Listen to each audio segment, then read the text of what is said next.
What's up, guys? Your man Chef back in for another video, and today we're here to talk about Coca Cola canceling 200 brands. To me, it's not a surprise because I worked at Coca Cola actually this year from January to August, and around May during the pandemic, I saw that a lot of things weren't being replaced. Like Northern Neck was still there, so I'm surprised that one's getting canceled because we used to ship out a lot of Northern Neck. Maybe they're trying to get rid of it, but a lot of the tap soda we didn't have a lot of. At one point, we stopped having the 15 packs of Sprite. And when it comes to Zika, coconut water, and stuff like that, we had an overabundance of that stuff.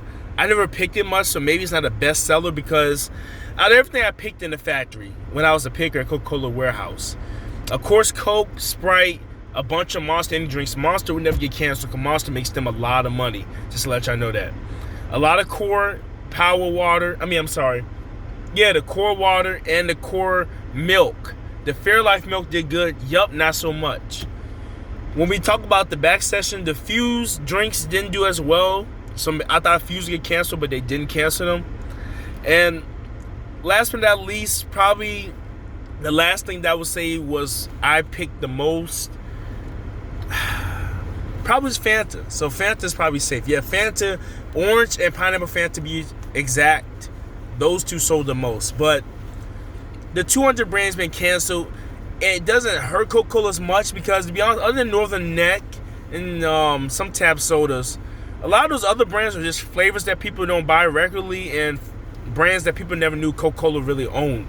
Like your flagship brands like Monster Energy Drinks, Coke, Sprite, your Fantas, your Smart Water, things of that nature, Vitamin Water, those things are going to stay. So if you worry about that, don't worry about it.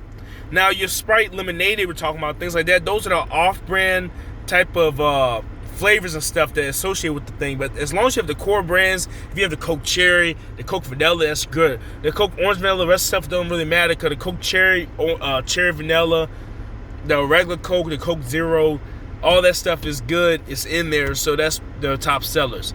The main reason why they canceled 200 brands is due to the fact that amusement parks aren't able to open. People don't realize how much Disney World, where I'm from, Kings Dominions in Virginia, Busch Gardens in Virginia, Six Flags, etc. They don't realize how much these amusement parks really help with Coca-Cola's sales overall. And I expect to see the same thing from Pepsi soon. Pepsi not as big as Coke, I know, but they still are a billion-dollar company. So I expect a couple of Pepsi products to be gone as well. And same thing with Canada Dry. Maybe not Canada Dry and Dr. Pepper due to the fact that they really don't have that many vending licenses with amusement parks and other live events. But Coca-Cola has sponsored a lot of live events, a lot of amusement parks. So to see some of these brands come back or new brands to be created, it's going to depend on if amusement parks open up. And quite frankly, like I said in the video in my past, if nightclubs,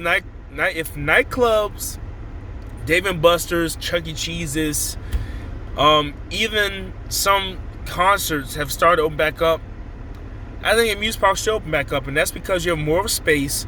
It's farther distance between people. It's a better model than just keeping them closed because, quite frankly, losing that summer revenue is very bad. So let me know what you think. This is my opinion of why Coca-Cola has canceled 200 brands from my experience of working at the Coca-Cola factory and just looking at overall reasons of the pandemic kind of influencing it. Excuse me. Make sure you like, comment, share, subscribe. It's your man Chef from Off the Dome. Bring you daily content. I'm signing out. Peace.